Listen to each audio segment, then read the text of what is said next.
Hi friends, எல்லாரும் எப்படி இருக்கீங்க? நேத்தாங்க ஒரு வீடியோன்னு பார்த்தேன். அந்த வீடியோல இந்த மானங்கெட்ட சாட்டை ரொம்ப தரக்குறைவா தமிழை வச்சுக்கிறதையும், சேலத்துல இப்ப தமிழை வச்சுக்கலாம் ஒரு கொள்கை விளக்க பொதுக்குழு கூட்டம் போட்டாங்க, அதை பத்தி கொள்கை கூம்பிட்டீங்க அப்படிங்கிற மாதிரி ரொம்ப நக்கல் பண்ணி ஒரு வீடியோ மேக் பண்ணி போட்டிருக்காரு.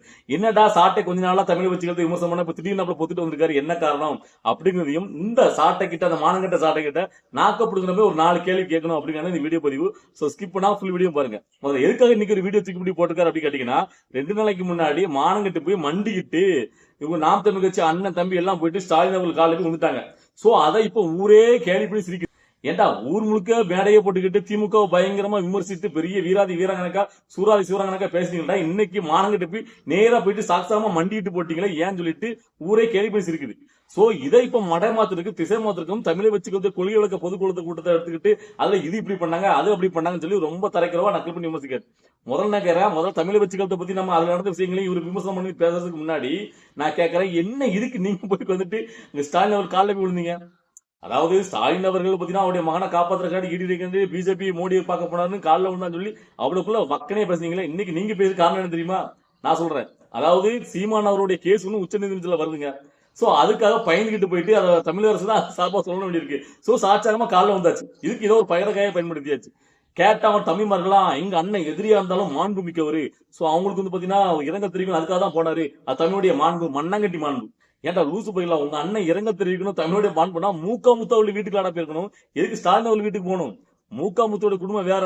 அவரை இது வரைக்கும் பாத்தீங்கன்னா ஸ்டாலின் அவர் குடும்பம் ஏத்துக்காம இருந்துச்சு. உண்மையிலேயே முதல் வரிசை கருணாநிதிக்கு மூக்கா முத்தான். ஆனா அவரை பிரிச்சு வச்சிருந்தாங்க, அவர் எதுவுமே தலையிடாம இருந்தாரு. சோ அவருக்கு தனிப்பட்ட முறையில் அவருடைய குடும்பம், ஏன்னா தாய் வேற வேற, கருணாநிதி அப்பா ஒன்னதாலும் தாய் வேற வேற. சோ அவங்களுக்கு மகன் மருமல் இருக்கு. இவரு உண்மையிலே விசாரிக்கணும், அவங்களுடைய வீட்டுக்கு போய் அவங்களுடைய மகன் சந்திச்சிருக்கணும்.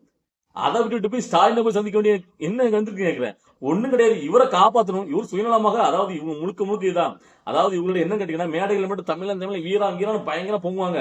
எல்லாத்தையும் அப்படிதான், பிஜேபியும் அப்படிதான். யார் யாரெல்லாம் எதிர்க்காரோ அவருக்கு கடைசியில போய் அவங்க காலிலே விழுந்துருவாரு. இப்ப இடையில நீங்க பாத்தீங்கன்னா ரஜினிகாந்த் அவர் காலிலே விழுந்தாரு. அதாவது ரஜினிகாந்த் அவர் அரசுக்கு வரும்போது எந்த அளவுக்கு பயங்கரம் எழுத்து பேசினாரு. இந்த சாட்டையெல்லாம் ரஜினிகாந்த் குடும்பத்தையே தரைக்கிறோம் ஆபாசமா தெரிஞ்சு எந்த அளவுக்கு பேசுங்கிறது அந்த வீடியோல இன்னும் இருக்கு. கொச்சி அவ்வளவுக்குள்ள ஆபாசம் விமர்சிச்சிருப்பாங்க. சோ அதுக்கப்புறம் திரும்ப இதே மாதிரி ரஜினிகாந்த் அவர் காலில் பிடிச்சி விஜயவல் அரசியலுக்கு வந்துட்டாரு, தாக்கு பிடிக்க முடியும்னு சொல்லி ரஜினி ரசிகர்கள் தம்பக்கு இருக்கிறாங்க. அந்த சம்பவம் நடந்துச்சு. அதே மாதிரி இப்போ இவரை காப்பாத்துக்காண்டி வீரமோது மானமோது அதெல்லாம் மல்லாக்க போயிட்டு போ அப்படிங்கிற மாதிரி இன்னைக்கு சாட்சாம காலில் வந்துட்டு இதை இப்போ வந்து பாத்தீங்கன்னா எல்லாரும் கேலி பண்ணி சிரிக்காங்கன்னு உடனே தமிழை வச்சுக்கிறது வந்தாச்சு. சரி நான் கேட்கறேன், தமிழை வச்சுக்கிறது அப்படி என்ன சரியில்லை, சரி நீ சொல்ல பார்ப்போம்.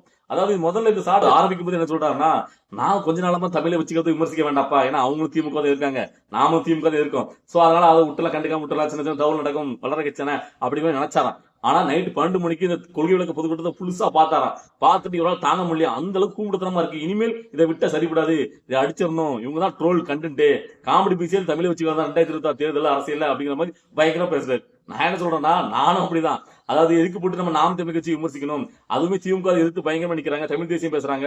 சோ அவர்கிட்ட சீமான் நமக்கு முரண்பாடா ஒரு முன்னுக்கு நிறைய பேசியிருக்காரு. இருந்தாலும் திமுக தான் பயங்கரம் எதிர்த்து நிக்காங்க அப்படின்னு சொல்லி நாம கண்டுக்காம விடலாம்னு பார்த்தா, இவர் நேரடியா போயிட்டு திமுக காலிலே விழுந்தா அப்புறம் அதுக்கப்புறம் எப்படி விமர்சிக்காம இருக்க முடியும்?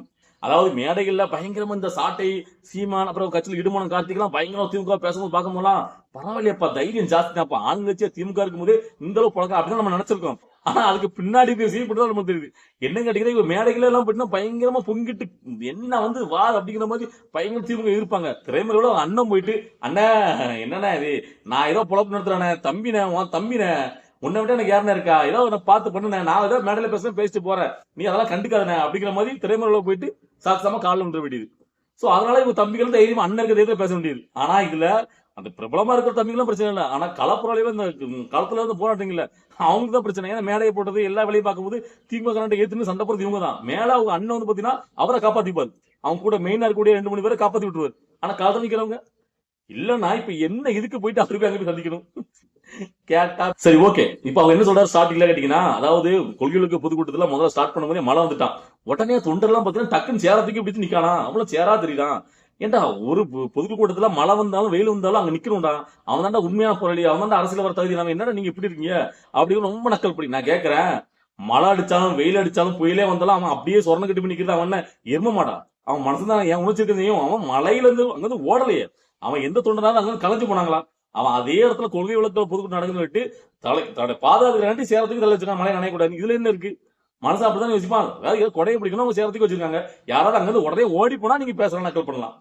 சோ ஓகே, அடுத்த அப்படி என்ன கேட்டீங்கன்னா, அதாவது கொள்கை தலைவரா பெரியார வச்சிருக்கானுங்க.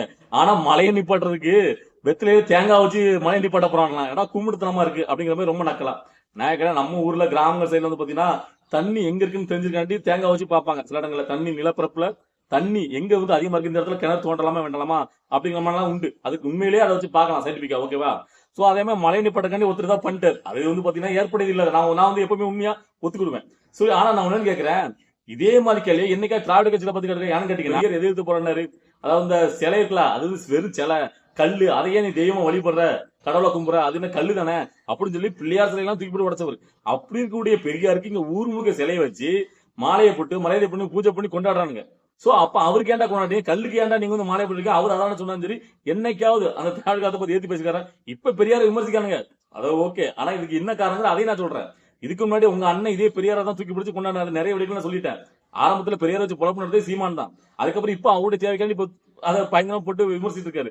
ஆனா இந்த மாதிரி கேள்விகளை ஏன் தமிழக வச்சுக்கிறத மட்டும் பார்க்க நீ யோக்கியம் கண்டுபிடிக்க வந்துட்டா, ஏன் அங்கெல்லாம் கேட்கல? ஏன்னு கேட்டீங்கன்னா, இவங்க வந்து பாத்தீங்கன்னா சடங்கு முறை, அதாவது பாத்தீங்கன்னா முதல் மாநாட்டுக்கு அரசியல் மாநாட்டுக்கு பாத்தீங்கன்னா அங்க வந்து யாகம் நடத்தி வேலி நடத்தி தான் ஆரம்பிக்காங்களாம். அது அவங்களுடைய நம்பிக்கை. தமிழை வச்சுக்கலாம் கடல்முறை கொள்கையை தான் என்னைக்கு ஏத்துக்கான்னு சொல்லிட்டு பெரியார் இருந்து, அதனால அவங்க பண்றாங்க. இதுல என்ன உனக்கு உற்சவம் நோன்றது கேக்குறேன். சரி, அதுக்கப்புறம் ஆதை வச்சு நான் பேசுறத ரொம்ப நக்கல் பண்ணி, அந்த ஆளுக்கு ஒண்ணுமே பேசலடா, என்னடா இது இப்படி பேசிட்டு இருக்கா அந்த ஆளு, இதை வச்சுட்டு எப்படியா நீங்க அரசியல் நடத்த போறீங்க? கட்சியில இருக்க யாருமே பேச தெரியல. புஷியாந்தன்னா 84 சரி நான் கேட்கிறேன், நல்லா பேச தெரிஞ்சவங்க, அதாவது கொஞ்சம் அடிச்சு விடுறவங்க தான் பத்தி நல்லா பேச தெரியும்.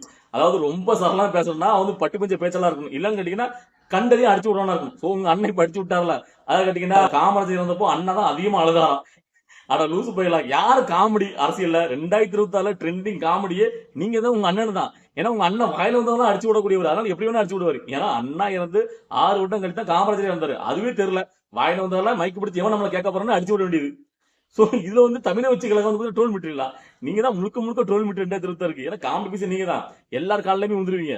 நீ கேட்கறலாம் ஒரே ஒரு கொஸ்டின் மட்டும் தான் லாஜிக்கானது. சாட்டு கேட்கிற கொள்கை விளக்க பொதுக்கூட்டம் போட்டீங்க, கொள்கையை வளர்த்து முழுசா விளக்கணும்ல, துண்டு கட்டி கடத்திட்டு போகணும்ல, அதை பத்தி ஏன் பேசுறேன்னு கேட்கறீங்க. அதை நான் ஒத்துக்கிறேன்.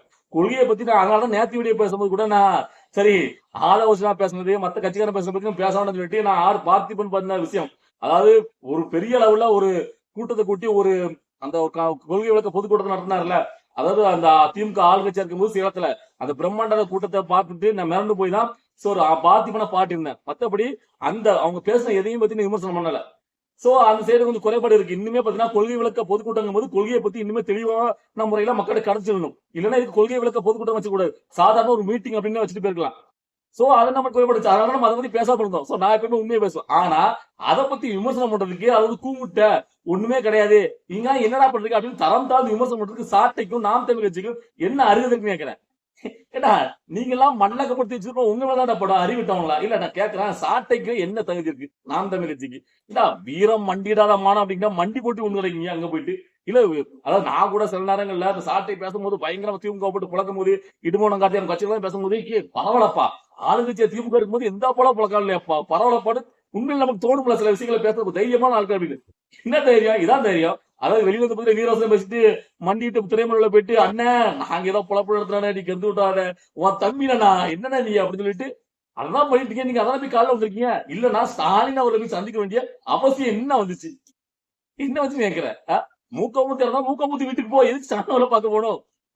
அதை கேட்க துப்புல உடனே அண்ணன் போய் பார்த்ததுக்கு உட்காந்துட்டு எங்க அண்ணன் தமிழுடைய மாண்பு, எங்க அண்ணன் எதிர்கட்சியா இருந்தாலும் இரங்கல் தெரிவிக்க போரு ஒரு மண்ணங்கடி கிடையாது. இல்ல ஒரு எதிர்கட்சியா இருந்தா இரங்கல் தெரிவிக்கணும்னு நினைச்சீங்கன்னா ஒரு ட்விட்டர்ல அறிவிட்டாலே போதும். இல்லையா இறந்துட்டாரா அந்த இடத்துக்கு நேரடியா போகணும். மூக்கமுத்தி இறந்து வச்சிருந்தாங்களா கோபத்துல வந்து வீட்டு வச்சிருந்தாங்களா, அப்ப அங்கேயே போயிட்டு ஆதரிச்சு வரணும். இப்ப தமிழிசை சவுந்தரராஜன் எதிர்கட்சியா இருந்தாலும் அவங்க அப்படித்தானே பண்ணாங்க. தனியா டைம் கேட்டு சந்திக்கிறது கேட்டு அவங்க கூட்டத்தோட கட்சிகள்லாம் கூட்டு போய் சந்திக்கிறாங்களாம். இதெல்லாம் எவனாவது என்னத்த சொல்ல. சோ இத பண்ணிட்டு இவன் கட்சி இப்ப அவ்வளவு பேரும் கேலி, அதாவது காரியா துப்புறாங்க தமிழ்நாட்டுல. என்னன்னா நீங்க அப்படி தம்பிகளே அவ்வளவு பேர், அதாவது இந்த வெளிப்படையா பேசுற தம்பிகளா முட்டு கொடுத்துருக்கலாம். உண்மையிலே இருக்க நிறைய பேர் இப்ப வெளியே போயிட்டாங்க. இப்ப இருக்க மீதி இருக்கிற கொஞ்சம் பேர் பாத்தீங்கன்னா என்னன்னா இவ்வளவு நம்பி நம்ம ஒண்ணுமே பண்ண முடியும். ஏன்னு கேட்டீங்கன்னா இந்த களத்துல இருப்பாங்களே, இப்ப வெளியில பரிச்சயமா தெரியக்கூடிய பாப்புலரா இருக்கவங்களுக்கு பிரச்சனை கிடையாது. அவரு தம்பி அண்ணன் தம்பி எல்லாருமே ஒன்னா போய் அங்க போயிட்டு வெளியில கெத்து காட்டிட்டு உள்ள போயிட்டு மண்டிட்டுருவாங்க. சோ அவங்களுக்கு வந்து ஒரு பிரச்சனை வராது. ஆனா களத்துல இருப்பான் தெரியுமா, குடியை பிடிச்சி ஓரம் கட்டிட்டு ஒரு மீட்டிங் எல்லாம் யாருமே மட்டும் அவனுக்கு தான் பிரச்சனை. அவங்க தான் திமுக கூட டேரக்டா சண்டை போட்டு இருப்பான்.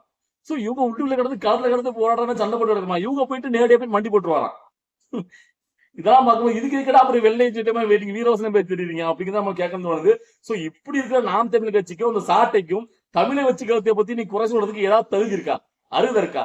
1.5 வருஷம் தான் ஆச்சு அந்த கட்சி எப்படியும் திமுக எதிர்த்து நிக்குது.